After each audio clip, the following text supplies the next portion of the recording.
Chapter 25 The Christian and Sexuality. When God created mankind, He created them as male and female.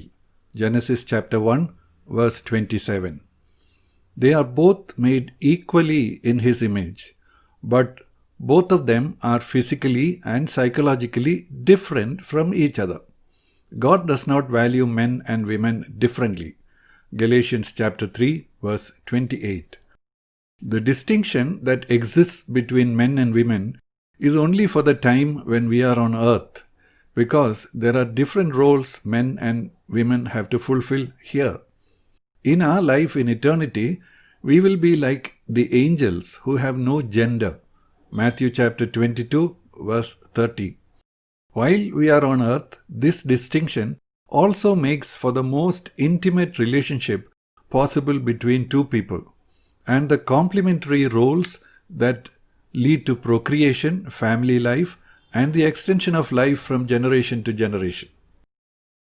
However, because of mankind's fallen condition, this distinction also makes for much misunderstanding that leads to quarrels, abuse, and breakups of relationship. For many centuries, women have suffered neglect and abuse, with men treating them without respect, value, or validation, as if they were less than human. They have been used, abused, and sold as if they were commodities or sex objects. The rise of the women's liberation movement was an attempt to counter this trend and to restore the status of women to be equal to men. This has brought out big changes across the world, even though there is very much to be achieved still. Many men even now continue to consider their wives essentially only as servants or sex partners. On the other hand, some attempts of the women's liberation movement have overshot their goals by trying to depict wrongly sameness between the sexes in the name of equality, which is unreal. They claimed that whatever men could do, they too could, ending up as attempts to obliterate the actual differences that exist and which need to be taken into consideration in practical life. Towards the end of the 20th century, research in the medical and psychological fields using fMRI equipment, providing insight into the way the brain functions, has confirmed what many people have actually observed over the centuries, that men and women think, feel, and behave differently on many counts. Many books have been written now about this subject, and more people are beginning to become aware of this.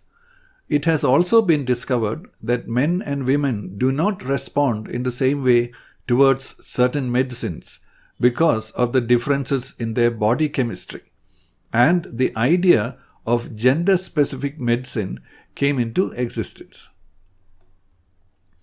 Physical differences between the sexes make men in general able to do tougher physical work with stronger muscles, larger hearts and lungs, bigger shoulders, etc. compared to women, to fit into their primary role as breadwinners. Women, on the other hand, are created physically and psychologically to be suitable for their role as mothers. They have better ability to communicate, better rapport with children, and the ability to handle multiple tasks at the same time. They are also able to endure physical pain and handle discomfort over longer periods compared to men. Men tend to look at life as a challenge in terms of practical achievements, and they go after one target after another. Women thrive on relationships and seek to build and sustain different levels of relationships with people. When a man and woman get married, these differences come into play in such a way that if their differences complement each other, what they can do together will be much greater than what they could have done individually. What is needed is mutual respect and interdependence. The fact that men and women have strong sexual instincts has caused much confusion especially because the fall has distorted this instinct. What we see now is sexuality with an inclination towards sin. But that was not what God had designed in the beginning. When God created Adam and Eve as male and female, Genesis chapter 1 verse 27, obviously there were sexual differences between them and also sexual desires towards each other that would result in being able to be fruitful and to multiply. Verse 28. Remember, this was before the fall. That their sexual desires were pure is seen from the fact that it did not trouble them that they were both naked. Chapter 2, verse 25. In their pure state, their sexuality did not produce any sense of shame or guilt in them, as it did just after they fell. Chapter 3, verse 7. This is the first truth that should set us free in the area of sexuality, that sexuality by itself is not sinful. Normal sexual relations between a husband and wife need not be viewed as a sinful activity or something to be ashamed of. Of course, these sexual acts are to be done in the privacy of their relationship, hidden from the others in that sense. But there is nothing to be ashamed of in the act itself. When David said that he was born in sin and his mother had conceived him in sin, Psalm 51 verse 5, it was only to say that he had received his sinful nature from birth itself from his mother and father. It does not imply that his mother was sinning when she conceived him.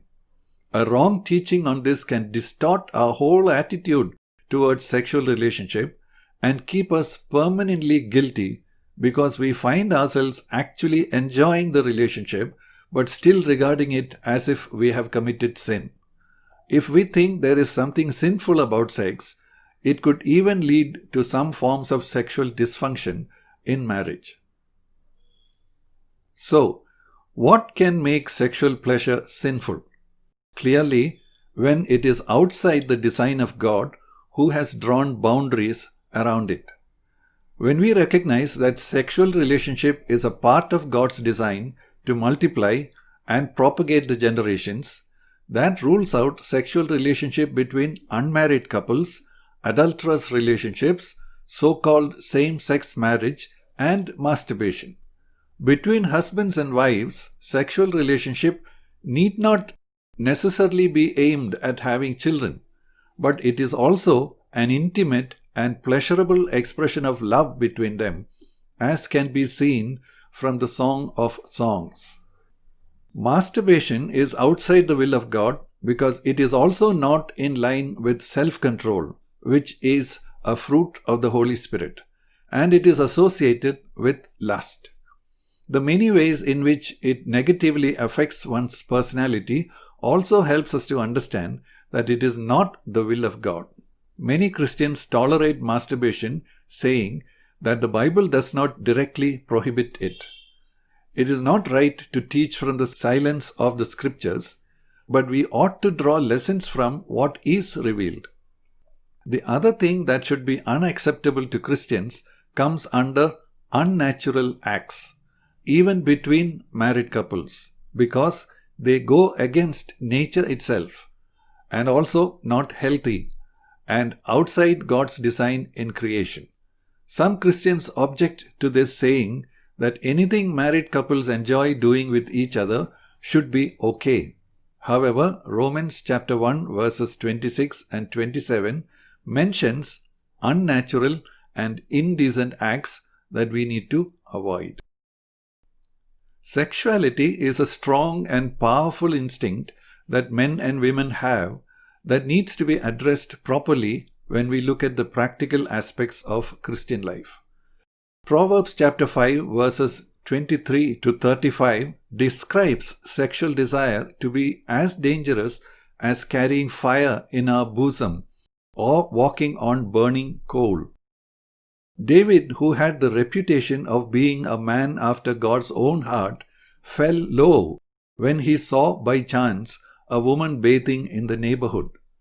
Instead of turning away from there in haste, he let the fire start burning in his mind and fell into adultery and murder.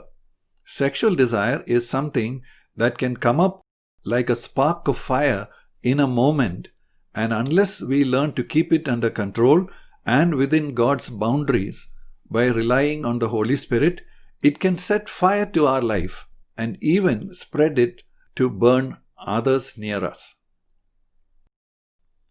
Both men and women have strong sexual desires. But even though in general both can enjoy the pleasure of sex equally, it appears that men have a stronger physical urge to have sex compared to women. Men can easily get stirred up by the sight of women or their pictures, and later on they can get stirred up by the memory of what they have seen. Other things such as touch, closeness to a woman, etc. can also act as triggers. A lot depends on what men have learned to define women as. Those who grow up in good families with normal interaction between brothers and sisters face less of a problem compared to others who grew up with neglect or rejection, who later pick up ideas from the teenage friends about girls being sex objects. Girls generally look for affection, and it is affection that leads them to sexual intimacy. Girls who have grown up without sufficient affection or attention from parents may be too eager to get married and careless about whom they choose. They may yield to sexual advances from boys, fearing that they might lose their friendship otherwise.